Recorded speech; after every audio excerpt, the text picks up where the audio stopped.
व्यवसाय र राजनीति दुवै क्षेत्रको आधारभूत सिद्धान्त प्राय समान हुन्छन्। दुवै क्षेत्रमा नेतृत्व, रणनीति, निर्णय क्षमता र सही व्यक्तिको छनौट अत्यन्त महत्त्वपूर्ण हुन्छ।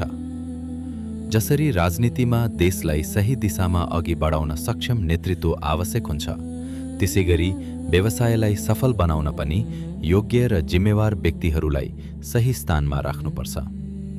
तर व्यवसाय सफल बनाउनका लागि फोहोरी राजनीति होइन, पारदर्शिता, इमानदारी र स्पष्ट लक्ष्य आवश्यक हुन्छ।